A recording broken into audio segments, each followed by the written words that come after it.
മലബാർ ഏരിയകളിൽ വളരെ പോപ്പുലറാണ് മുട്ടമാലയും മുട്ടസുർക്കയും. ചില സ്ഥലങ്ങളിൽ പിന്നാണത്തപ്പം എന്നാണ് മുട്ടസുർക്ക അറിയപ്പെടുന്നത് കേട്ടോ. ഇത് ഉണ്ടാക്കുന്നതിന് ഞാനിവിടെ 20 മുട്ടയാണ് എടുത്തിരിക്കുന്നത്. ഇതുപോലൊരു ബൗളും ഒരു അരിപ്പയും റെഡിയാക്കി വെക്കുക. എന്തിനാണെന്ന് പറയാം. അടുത്ത വേറൊരു ബൗളും മാറ്റി വെക്കുക. ഇതിലേക്ക് നമുക്ക് ആദ്യം ഒരു 5 മുട്ട പൊട്ടിച്ചൊഴിക്കാം കേട്ടോ. കുറേശ്ശെ മുട്ടകളായിട്ട് പൊട്ടിച്ചൊഴിച്ചിട്ട് വേണം അതിൻ്റെ മഞ്ഞ സെപ്പറേറ്റ് ചെയ്യാനായിട്ട് കേട്ടോ. മഞ്ഞയും വെള്ളയും സെപ്പറേറ്റ് ചെയ്തിട്ട് മഞ്ഞയിലാണ് മുട്ടമാല ഉണ്ടാക്കേണ്ടത്. ഈ മഞ്ഞ സെപ്പറേറ്റ് ചെയ്യുമ്പോൾ കൈകൊണ്ടെടുക്കുമ്പോൾ മഞ്ഞ ഒട്ടും തന്നെ പൊട്ടിപ്പോവാതെ ശ്രദ്ധിക്കുക കേട്ടോ. കൈകൊണ്ട് ഇതുപോലെ കോരിയെടുത്തിട്ട് ആ ഫിംഗർ ജസ്റ്റ് ഒന്ന് വിടർത്തി കൊടുത്തു കഴിഞ്ഞാൽ എക്സസ് വരുന്ന ആ വെള്ള താഴോട്ട് പോയിക്കോളൂ കേട്ടോ. എന്നിട്ട് ആ മഞ്ഞ അരിപ്പയിലേക്ക് മാറ്റി കൊടുക്കുക. ഇതുപോലെ എല്ലാ മുട്ടയുടെയും മഞ്ഞയും സെപ്പറേറ്റ് ആക്കി കൊടുക്കണം കേട്ടോ. മഞ്ഞ ഒട്ടും തന്നെ പൊട്ടി വെള്ളയിലേക്ക് കലരാതിരിക്കാനായിട്ട് പ്രത്യേകം ശ്രദ്ധിക്കണം. അതുപോലെ തന്നെ മഞ്ഞയിൽ വെള്ളയുടെ ഒട്ടും തന്നെ അംശവും പാടില്ല. അപ്പോൾ വളരെ ശ്രദ്ധിച്ച് വേണം ഇത് ചെയ്യാനായിട്ട് കേട്ടോ. ഇങ്ങനെ ഞാൻ എല്ലാ മുട്ടയുടെ മഞ്ഞയും സെപ്പറേറ്റ് ചെയ്ത് മാറ്റി വെക്കുന്നുണ്ട്. ഇനി നമുക്ക് ഒരു സ്പൂൺ ഉപയോഗിച്ചിട്ട് ഈ മഞ്ഞ ഇതുപോലെ ഒന്ന് മിക്സ് ചെയ്ത് കൊടുക്കുക. അപ്പോൾ ആ മഞ്ഞയിലുള്ള മെംബ്രെയിൻ, ആ ഒരു വെള്ള നൂല് പോലെയുള്ള സാധനങ്ങളൊക്കെ മാറി സെപ്പറേറ്റ് ആയിട്ട് കിട്ടും കേട്ടോ. ഒന്ന് സ്പൂൺ കൊണ്ട് മിക്സ് ചെയ്ത് കൊടുത്തു കഴിഞ്ഞാൽ നമ്മുടെ സ്മൂത്തായിട്ടുള്ള മുട്ടമാലയ്ക്കുള്ള മഞ്ഞ റെഡി ആയിട്ടുണ്ട്. അപ്പോൾ അതവിടെ ഇരിക്കട്ടെ. നമുക്ക് പഞ്ചസാര പാനി തയ്യാറാക്കാം. ഇതിന് വേണ്ടി ഒരു പാത്രത്തിലേക്ക് കുറച്ച് വാവട്ടമുള്ള പാത്രമാണ് നല്ലത് കേട്ടോ. ഇതിലേക്ക് 2 കപ്പ് പഞ്ചസാര, 2.5 കപ്പ് വെള്ളം ചേർത്ത് ചൂടാവാൻ അതൊന്ന് അലിയുന്നതിന് വെയിറ്റ് ചെയ്യുക കേട്ടോ. നല്ലതുപോലെ ഒന്ന് മിക്സ് ചെയ്ത് കൊടുക്കുക. അപ്പോൾ അത് തിളച്ച് വരട്ടെ. ഈ സമയത്ത് ഞാൻ ഇതുപോലൊരു ബോട്ടിലാണ് മുട്ടമാല തയ്യാറാക്കാൻ പോകുന്നത്. ഇതിനൊരു 3 നോസിൽ വരുന്നുണ്ട്. കറക്റ്റ് സൈസായിട്ട് കിട്ടുകയും ചെയ്യും കേട്ടോ.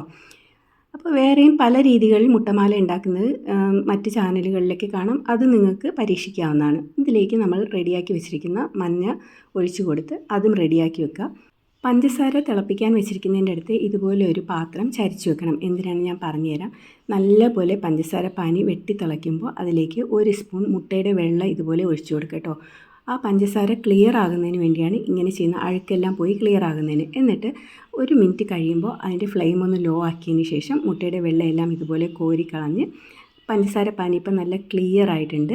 ഇനി ഇതിലേക്ക് നമുക്ക് ഒരല്പം ഏലക്കാപ്പൊടിയും ഒരു നുള്ളു ഉപ്പും കൂടെ ഇട്ട് നല്ലപോലെ മിക്സ് ചെയ്ത് ഒന്നും കൂടെ തിളപ്പിക്കാൻ വെക്കുക. നല്ലപോലെ വെട്ടി തിളച്ച് ഇതുപോലെ പതഞ്ഞ് വരുമ്പോൾ നമ്മൾ നേരത്തെ മാറ്റി വെച്ചിരുന്ന ആ മുട്ടയുടെ മഞ്ഞ ഇതുപോലെ നൂല് പോലെ ഒഴിച്ചു കൊടുക്കുക കേട്ടോ. അപ്പോൾ 3 ഹോൾസ് ഉള്ളതുകൊണ്ട് തന്നെ നല്ല എളുപ്പത്തിൽ ഒഴിക്കാനായിട്ട് പറ്റും. ഒരു 10-20 സെക്കൻഡ് സൈഡിൽ നിന്നും ആ മഞ്ഞയ്ക്ക് മിഡിലോട്ടാക്കുമ്പോഴത്തേക്കും 10-20 സെക്കൻഡ് കൊണ്ട് തന്നെ വെന്ത് കിട്ടും.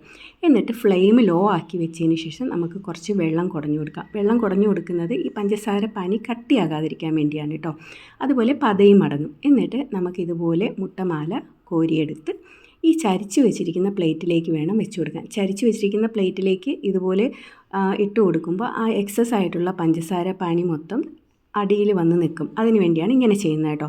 അപ്പോൾ ഇതുപോലെ എല്ലാ മുട്ടമാലയും റെഡിയാക്കി എടുക്കുക. കണ്ടില്ല, എക്സസ് വരുന്ന പഞ്ചസാര പാനി നമുക്ക് തിരിച്ച് ഈ പാത്രത്തിലേക്ക് തന്നെ ഒഴിച്ചു കൊടുത്തതിന് ശേഷം മുട്ടമാല ഒന്ന് തണുത്ത് വരുമ്പോൾ കൈകൊണ്ട് ജസ്റ്റ് ഇതുപോലെ ഒന്ന് വിടർത്തി കൊടുക്കുക. അധികം ഒന്നും പൊട്ടി പോവാതിരിക്കാനായിട്ട് ശ്രദ്ധിക്കണം. കണ്ടില്ലേ, ഇതുപോലെ ചെയ്ത് മാറ്റി വെക്കുക കേട്ടോ. അടുത്ത് നമുക്ക് മുട്ടസുർക്ക, അതായത് പിന്നാണത്തപ്പം റെഡിയാക്കാം. നേരത്തെ മാറ്റി വെച്ചിരിക്കുന്ന മുട്ട വെള്ളം ഒരു മിക്സിയുടെ ജാറിലേക്ക് മാറ്റിയതിന് ശേഷം അതിലേക്ക് 1 ടീസ്പൂൺ ഏലക്കാപ്പൊടി ചേർത്ത് കൊടുക്കുക. നേരത്തെ നമ്മൾ മാറ്റി വെച്ചിരുന്ന ബാക്കി വന്ന പഞ്ചസാര സിറപ്പ് നല്ലപോലെ തണുത്തതിന് ശേഷം ഇതിലേക്ക് ആവശ്യത്തിന് ഒഴിച്ചു കൊടുക്കുക. ഒരു 1/4 കപ്പ് പാൽപ്പൊടി കൂടെ ചേർത്ത് കൊടുക്കുക. ഇത് നമുക്ക് കൈകൊണ്ട് മിക്സ് ചെയ്യാവുന്നതാണ്. ഇല്ലെങ്കിൽ മിക്സിയിൽ ജസ്റ്റ് ഒന്ന് ബീറ്റ് ചെയ്തെടുക്കുക. ഓവറായിട്ട് പതഞ്ഞു പോകാതിരിക്കാനായിട്ട് ശ്രദ്ധിക്കുക കേട്ടോ. ഇനി നമുക്ക് എണ്ണ തടവിയ പാത്രത്തിലേക്ക് ഇതുപോലെ ഒഴിച്ചു കൊടുത്ത് സ്റ്റീം ചെയ്തെടുക്കാം. അപ്പോൾ അരിച്ചെടുക്കുമ്പോൾ ഇതുപോലെ ആ പതയും ബാക്കി എന്തെങ്കിലുമൊക്കെ പൊടി ഉണ്ടെങ്കിലൊക്കെ മാറിക്കിട്ടും കേട്ടോ. ഒരു 20 മിനിറ്റ് സ്റ്റീം ചെയ്തതിന് ശേഷം നമുക്ക് ഇതുപോലെ കട്ട് ചെയ്ത് മുട്ടമാലയുടെ മേലെ വെച്ചിട്ട്, ഇതിനെയാണ് മുട്ടസുർക്ക എന്ന് പറയുന്നത് കേട്ടോ. അപ്പോൾ മുട്ടമാലയുടെ മേലെ വെച്ച് ഇത് ഗാർണിഷ് ചെയ്തതിന് ശേഷം നമുക്ക് സെർവ് ചെയ്യാവുന്നതാണ്. അടിപൊളി ടേസ്റ്റാണ്. എല്ലാവർക്കും ഉണ്ടാക്കാൻ പറ്റും. ഇത് മലബാറുകാർക്ക് മാത്രമല്ല കേട്ടോ, നമുക്ക് എല്ലാവർക്കും ഉണ്ടാക്കാൻ പറ്റിയ ഈസി വിഭവമാണ്. അപ്പോൾ എല്ലാവരും ഒന്ന് ഉണ്ടാക്കിയതിന് ശേഷം ഫീഡ്ബാക്ക് പറയാൻ മറക്കരുത്. Thanks for watching.